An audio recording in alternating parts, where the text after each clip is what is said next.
Azerbaijan had tough words for its neighbor to the south, warning that no one could speak to it in a menacing tone.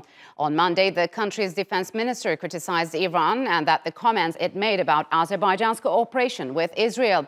Tehran recently condemned Israel's top diplomat, who said his country, together with Baku, was forming a united front against Iran.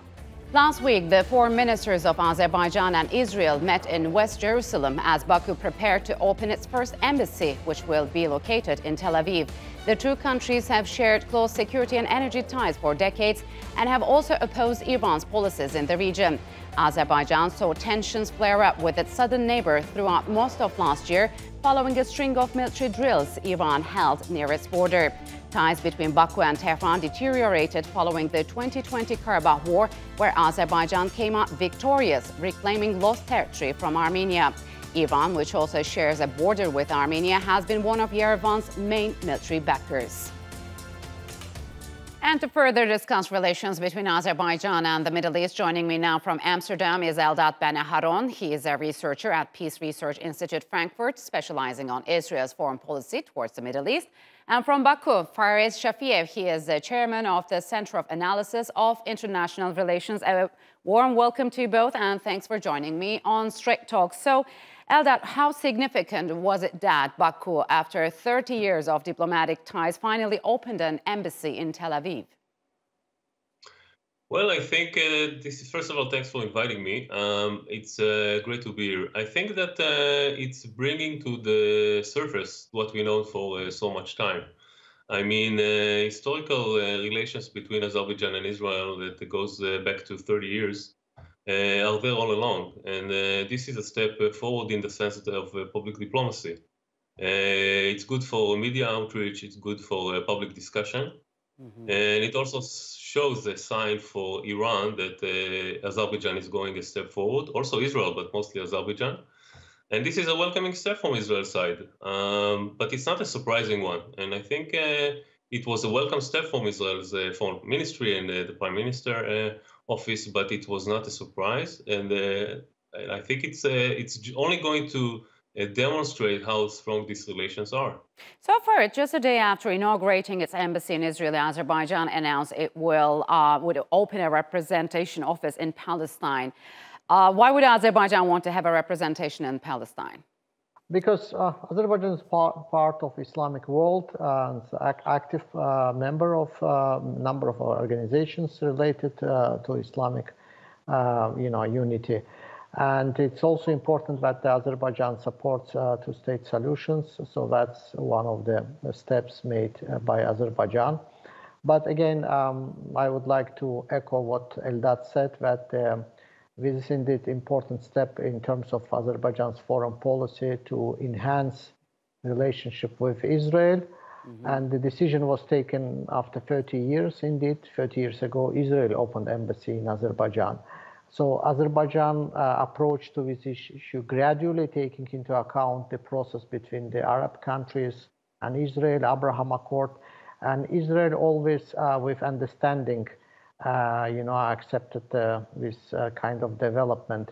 And Azerbaijan also has a number of relationship in the Middle East. That's why it's important to have this also kind of office in Palestine.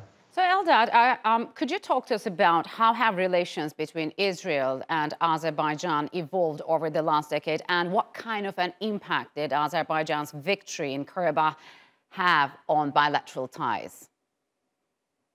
Sure.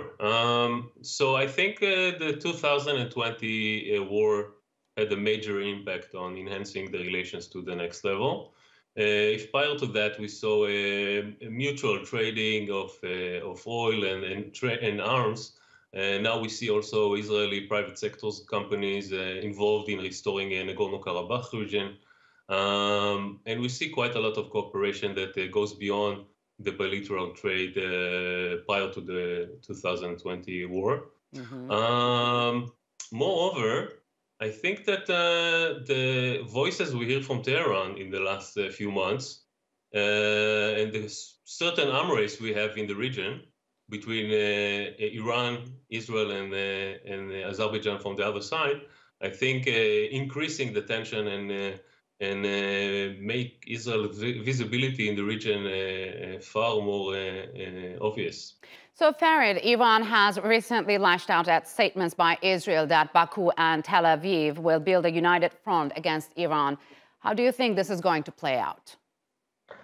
Well, first of all, in terms of the technicalities, Israeli minister said that Azerbaijan and Israel must build coalition. It didn't say that they have the built coalition already. And Azerbaijani minister has not reacted to that. So it's the important differences what Iran claims that Azerbaijan and Israel already built coalition against Iran. But if Iran is going to blame someone, it should blame its own policy, because Azerbaijan always tried to maintain good neighborhood relationship with Iran, economic engagement, some tourism, etc. It was Iran which, after the second Karabakh war, decided to raise temperature in bilateral relations. So it's up to the Iran now to decide whether it's gonna make a relationship more tense or to improve. But Iran, Farid, says it won't remain indifferent to what it called a conspiracy against it. I mean, what options does it have? Well, as I said, Azerbaijan and Israel, they have relationship, built for 30 years. It's the mutual beneficial relationship, economic, political. Also, I would like to underline what Eldad said, to add actually to what Eldad said. It's not only about 30 years. Jewish community lives in Azerbaijan for 1,000 years. So it's a much more humanitarian dimension of this bilateral relations, not only to state, but people to people. But again, Azerbaijan would like also to have good neighborly relationship with all neighbors. And we had some engagement with Iran, but Iran decided to interfere in domestic affairs in Azerbaijan through the religious network, in many other countries in the Middle East, in Syria, in Iraq, in Yemen. So it's Iranian government who, under pretext of the Muslim unity, interfering in domestic affairs of neighboring countries. And by the way, Iran, which in its own constitution speaks about Muslim unity, protection of Muslims, opened embassy in Armenia 30 years ago. Yes. At the time when Armenia occupied the territories of Azerbaijan. Yeah. So, Eldad, one consequence, as Farid mentioned, of growing ties between Israel and Azerbaijan has been Iran stepping up cooperation with Armenia, which fought and lost to Azerbaijan in the 2020 Karabakh war. So is this a pattern that could deepen? It's a good question. It's always a speculation to know how deep a current domestic crisis will go. But I think that Armenia will kept out of this, at least from the perspective of Israel. I think Armenia will kept out of this triangle because Israel and Armenia also conduct diplomatic ties to a certain level. And I don't think that Israel has anything against Armenia directly. And the fact that Armenia is an ally of Iran is, let's say, it's putting things in a wider geopolitical perspective, and a wider geopolitical puzzle, if we want to call it this way. Mm-hmm. But I don't think it will mean much in terms of the Israeli engagement with Armenia. It will definitely mean something in terms of the engagement between Israel, Azerbaijan, and Iran, definitely.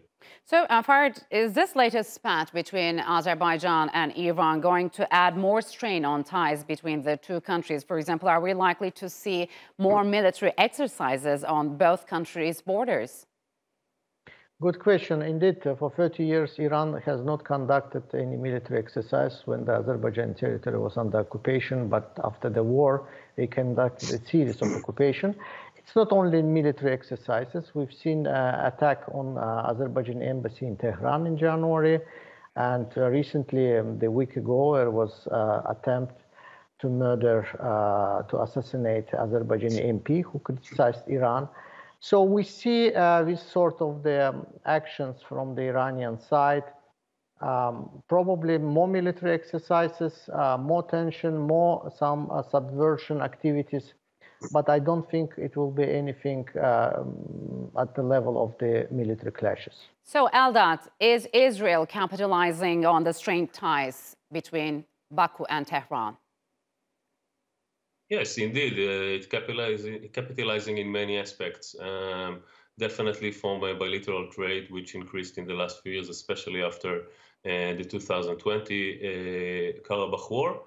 But we see also cultural exchanges. We see also how the strategic alliance against Iran is playing a huge role here. And I really see historical commitment of all Israeli prime ministers towards this alliance with Azerbaijan. It's almost a bipartisan commitment. We see governments from right to left, from Ehud Barak in the late 90s to Ariel Sharon, and Netanyahu, of course, and of course also Ehud Olmert. All of them indeed had a commitment to enhance the relations with Azerbaijan, and I see it keep going and coming. So, Farid, could you talk to us about the Azerbaijan's more independent and robust foreign policy, especially after the 2020 Karabakh victory? And what does Azerbaijan stand to gain from a fully normalized ties between Turkey and Israel? I mean, how did Baku manage its relations with both countries when diplomatic ties were almost cut off? Yes, indeed. The fact that Azerbaijan always maintained good relationship with Israel shows that Azerbaijan continued to be an independent country, because there was some opinion in the air that after the victory in the Second Karabakh War, Azerbaijan will be really kind of under Turkey. Turkey and Azerbaijan, two brotherly countries, two allies, and they respect each other's independence and sovereignty. That's a different kind of relationship. So we, Azerbaijan, also tried to contribute to warming up relationship between Turkey and Israel. And I would like to remind that before, let's say in 90s and before, Turkey and Israel had indeed good relationship. And this alliance also, this kind of triangle, I wouldn't say that we have now the kind of troika triangle, but let's say we have a bit of cooperation indeed, which coincide in Azerbaijan. Yes. This kind of cooperation indeed is a response to the external threats. For Azerbaijan, external threats coming from a threat to its territorial integrity, occupation, which was until 2020, but also currently it comes from the military posture from Iran. And there are some other challenges still Azerbaijan has. There are still foreign troops on its soil. All right, gentlemen, unfortunately, we'll have to leave it here. Thank you very much for joining me on Straight Talk.